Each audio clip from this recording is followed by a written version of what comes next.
In this video, we will be reviewing continuous IV medications, specifically not body weight-based orders. So some continuous IV medications, the order is based on the patient's body weight. We will be covering that in another video and not this one. This video is just based on a dose over a specific amount of time, and then you'll also have available medication. So when you look at these types of questions, they can appear to be tricky at first, but if you take them step by step, you should be able to safely calculate and reliably calculate the correct answer. A lot of these medications can be titrated in a critical care setting for your patient's overall benefit, and you'll often have orders for parameters to titrate those medications. We're not getting into any of that today, but I did want to talk about the key elements that you'll need to identify when you look at the order and the available equipment that you have. For the order, you will need to look at two key pieces of information. You will need to find first the dose that's ordered, and that dose will be ordered over a specific amount of time. Now, sometimes this looks like micrograms per minute. Sometimes this looks like milligrams per hour or milligrams per minute. So there's a bunch of variations on this, but you're going to look for the dose and the time from that order. Now, the other key piece of information you need to solve your calculations is the available medication. So this is what I also call like the IV bag of medication.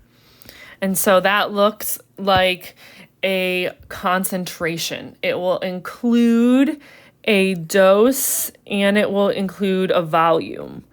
For example, maybe this bag has 10 milligrams in 100 milliliters. So you're going to see a ratio there. Now, this can be flipped and you can put 100 milliliters over 10 milligrams. But either way, you're going to see a dose and you're going to see a volume that you need to identify from that available medication. This looks like an IV bag. Again, for these continuous IV medications, I think it's helpful if you can visualize that.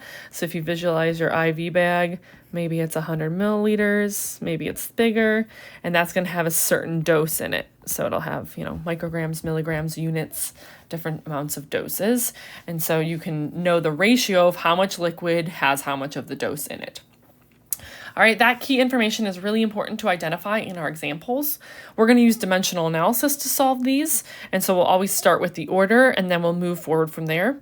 Let's dive right into some examples. So our first question is the healthcare provider orders insulin at a rate of 4 units per hour.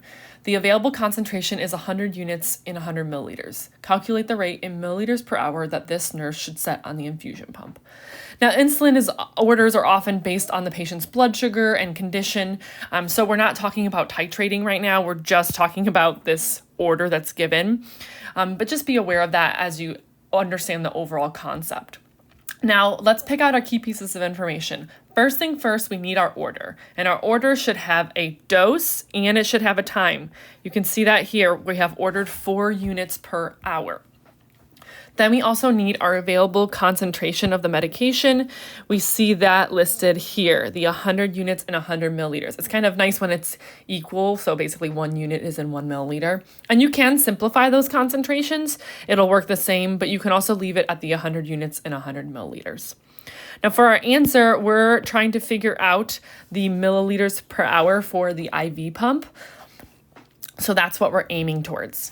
Now with these advanced calculations, you want to start with your order. And our order is 4 units per hour. If we write on this side of the paper our goal, we're trying to find milliliters per hour. Sometimes it can help you visualize where you're going. So for example, we're going from hours here to hours here. So actually our time is good. We don't need a time conversion. But what we do need to convert is from units to milliliters. That's what our focus is in this question. In some of these advanced calculations, you're going to have multiple steps. Some you'll have less steps. And that's why understanding dimensional analysis works so much better often for students and nurses than using a formula method. Formula methods are based off dimensional analysis and they can be flexibly used. You just have to understand how to do that. And understanding the dimensional analysis I use today will help with that. So let's begin our calculations here. we got our order, and we always start with that. So our order is written up here. We have 4 units per hour. Now, we know we want to go from units to milliliters. And so we need information that will take us from units to milliliters.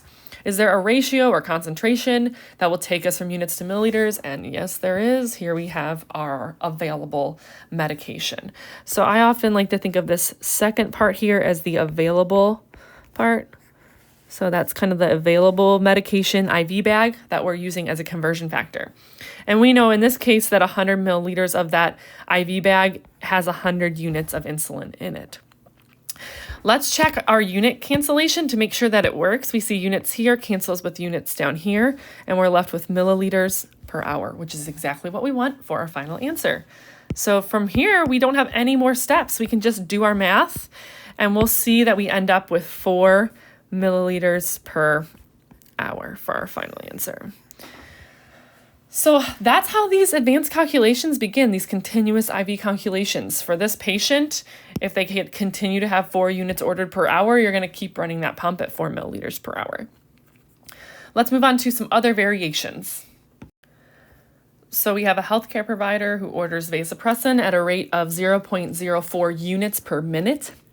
The available concentration is 20 units per 100 milliliters. Calculate the rate in milliliters per hour that the nurse should set on the IV pump. So as we begin this question, our key pieces of information, we're always looking for our order first. So our order is up here. That's the 0.04 units per minute. The order for these continuous medications should have both a dose and a time. Okay, you need a dose and a time as part of that order. Now you have also the available medication that you need. You're looking for the available. All right, the available medication concentration also has a dose and a volume. Remember, this is the IV bag. You can think of it that way, IV bag of medication. So it needs to have a volume, how much fluid is in that bag, and then how much of the medication, the dose, is in that bag.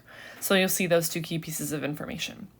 Now we started before with our order, and we're going to start there again. Our order is 0.04 units per minute. And we can just think of that as 1 minute. Basically, every minute continuously, this patient should be getting 0.4 units until the doctor discontinues it, or the provider, until the patient needs a different dose, something like that.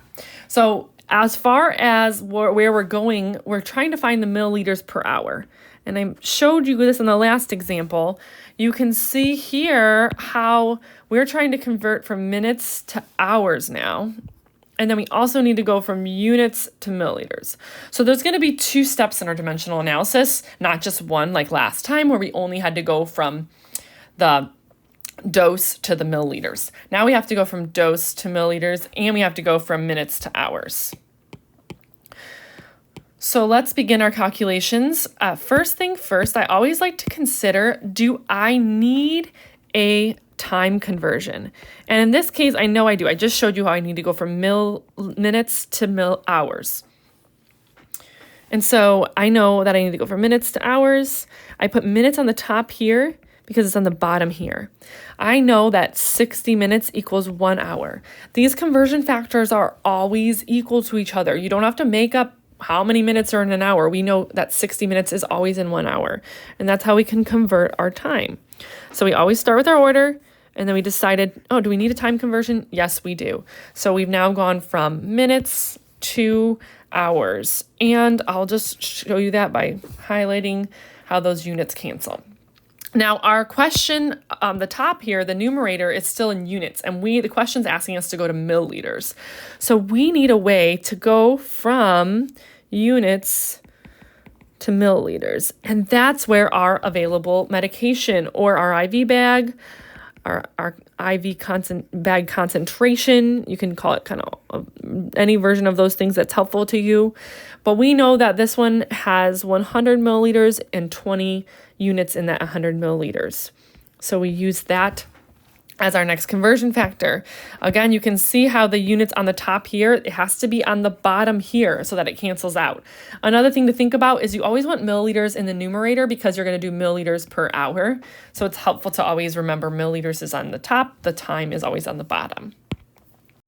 And then we can finish the problem by doing the math. We take 0.04 units times 60 times 100, and you get 240 for the numerator. Then you know 1 times 20 is 20. So 240 divided by 20, and that is going to give you 12 milliliters per hour for your final answer. So in order to run vasopressin at 0.4 units per minute, we should set the IV pump at 12 milliliters per hour. Now moving on to another variation, and in this one we are going to find our key pieces of information again. The healthcare provider orders phenylephrine at a rate of 0.5 micrograms per minute, so that's our order. We have a dose and a time for that. The available concentration is 1 milligram per 250 milliliters. If you take note, the milligrams here does not equal the micrograms here, so you're going to have to do a unit conversion. And you're also trying to find the answer in milliliters per hour. So that's our end goal, to find the answer in milliliters per hour. We can write that over here if that kind of helps you get a roadmap of where you're going. Now, we always start with our order. That's our first thing to look at. And we have, for our order, always a dose over a time. In this case, the dose is 0.5 micrograms over 1 minute. And I really recommend you write on these labels. Again, the labels help you find the roadmap to your calculations. It might feel easier at first to memorize a formula, but as you can see in these last few examples, every question is a little bit different often, and often understanding the concept helps it stick with you longer too. Instead of just memorizing a formula, it's a lot easier to forget. So we see here, we're going from this order, the micrograms needs to be converted into milliliters, and then we need to go from minutes to hours. So first things first, we have already done a time conversion, so let's just start with that.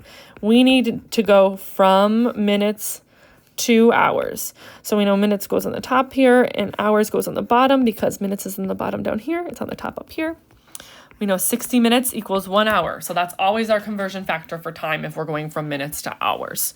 If we do that, we are left with hours on the bottom, which is what we want. So it matches with over here. All right. The next thing now, this is where we can't just go directly into using our available concentration because it's in milligrams per milliliter. And we here have micrograms. So first thing we actually need to do is do a unit conversion. And you can do this either way. There's a few ways to put this in, but I like to put it in right in line with my dimensional analysis. And I want to go from micrograms to milligrams. I remember that 1 milligram is equal 1,000 micrograms. Just remembering those ratios is always helpful. And this then takes us from micrograms to milligrams. We can't stop there though, because we do need to use our available medication. And that's that IV bag. Remember, it's the concentration, a volume, and a dose. All right, that bag has 1 milligram of medication in it, and that 1 milligram, as it says up here in our question, has 250 milliliters of liquid. It's in that liquid. All right, if we cancel our units, milligrams cancels milligrams, and we're left with milliliters per hour, which is exactly what we wanted for our final answer. We'll give us some space here to write our calculations out, and let's go ahead and do the math. We have 0.5 times 60 times 1 times 250, just right across the numerator there. That equals 7,500. Now across the bottom, we go 1 times 1,000 times 1, so we're left with 1,000. When we simplify that, we get 7.5, and then we're left with, again, the milliliters per hour. So that IV pump, in order to run our order, of 0.5 micrograms per minute, we need to run the IV pump at 7.5 milliliters per hour. As a note, some students like to do each of these conversions, the conversions for time, for unit, for available medication. They like to do those all separately. That is perfectly acceptable. You could do the time conversion and calculate that. You could do the unit conversion and calculate that. You don't have to line it up just like this. You could do each step separately. And if that's helpful for you, if that works better for your brain, then please do that in that way. There's a few different ways, again, a few different roadmaps in which you can do this calculation. You could convert the units first and then do time. You don't have to do it in the exact same order that I am doing it in, but all of these steps do need to exist in order for it to be safe and correct. So be sure if you do pick a little variation on this method that you stick with it and you stay consistent and that so you can be accurate. Moving on to our next example, we have a healthcare provider that orders insulin at a rate of 6 units per hour. So again, get your key pieces of information circled. We have units per hour, that's dose and time, that's our order. The available concentration is 200 units in 250 milliliters. Again, that's the bag of medication that you would have from the pharmacy or somewhere on your unit, somewhere available to you. That bag, it's 250 milliliter bag with 200 units of insulin in it. And that we are trying to find the rate in milliliters per hour. So that's our end goal. I like to write my goal over here, as you know, so we can figure out where we're going. And we're going to start with the order. Our order is 6 units, and it's per 1 hour, per hour, every hour. They're going to continue to get 6 units until the order's changed. Now, if we look here at the hour, we see hour here, we see hour here. So there's no unit conversion necessary. You don't have to go to minutes. We can leave it in hours. That's what the pump needs. And then we have units here. We're going to go to milliliters over here. So we do need to go from units to milliliters, and we can use our available medication for that. So we know that 200 units is in a 250 milliliter bag. That's the available medication for us. If we cancel the units and the units, we're left with milliliters per hour. And that's all we need to do for this question. We don't need to do a unit conversion because it's already in units. We don't use micro units. It's units and units. So we don't need a unit conversion like we did from milligrams to micrograms or vice versa. We don't need a time conversion. And so we just use the available medication. And once we do that, we can do the math and calculate our final answer. Be sure one of the most common mistakes I see students make is they will flip this available medication. That will cause you to get a completely wrong answer. Always be sure the milliliters for this available need to be on the top with the dose on the bottom. That way you're lined up and ready for your final answer in milliliters per hour. So just be careful of that as you move along, and always double check if you label your questions like I have, and you can cross them out to make sure your labels line up, and then you have an extra double check to make sure you get the right answer. So let's do the math. We first have 6 units times 250. That gives us 1,500. And then in the denominator, we have 1 times 200, which is 200. And so 1,500 divided by 200 gives us 7.5 milliliters per hour. Now, make sure you round according to your policy. A lot of policies regarding continuous IV medications encourage rounding to the 10th place. This helps the medication be a little bit more specific. So in this case, we would leave our answer at 7.5 if we were instructed or the policy stated to round to the 10th. We would leave it at that 10th place. In this question, we have a healthcare provider order vasopressin at a rate of 0.06 units per minute. So there's our order. The available concentration is 20 units in 100 milliliters. So there's the available medication. And we need to calculate the rate in milliliters per hour. So that's where we're going. Again, we're going to milliliters per hour. So first things first, those are our key pieces of information. We want to dive right into getting our order at the beginning of the question. So we know we want 0.06 units to be given every minute. If we want to review quickly where we're going with this question, we can see we want to go from minutes to hours. So there's going to be a time conversion, and then we need to go from units to milliliters. And we can use our available concentration to do that, units and milliliters. Now for our time conversion first, we know we need to go from minutes to hours, and we know that there's always 60 minutes in 1 hour. So that gives us hours on the bottom, and we're good to go there. Then we want to go from units to milliliters, and we actually have that information here. We don't need a unit conversion because unit is equal to unit. So we don't need to do a unit conversion. We can just use our available medication, and we will take the ratio given to us. 20 units is equal to 100 milliliters of medication. The units here cancels the units on the bottom here. Again, remembering that you need milliliters on top and hours on the bottom for your final answer. Let's move right into our math calculations. So we will take 0.06 times 60 times 100. That gives us 360. And then we do 1 times 20, and we get 20, which gives us a final answer of 18. And I'm going to move that down here so I can label it. It's 18 milliliters per hour. So if we want to run the order at 0.06 units per minute that's given, we can run that IV pump at 18 milliliters per hour. I encourage you to try to master these non-body weight continuous IV medication questions before you move into body weight, because the body weight adds an extra step into your calculations. Remember that understanding this concept is so important to being able to safely calculate in a variety of environments with a variety of different orders and materials. And so I highly recommend that you get your own system down, but don't blindly use formulas without any discretion as to whether you need every step or not. You need to understand why every step should be used.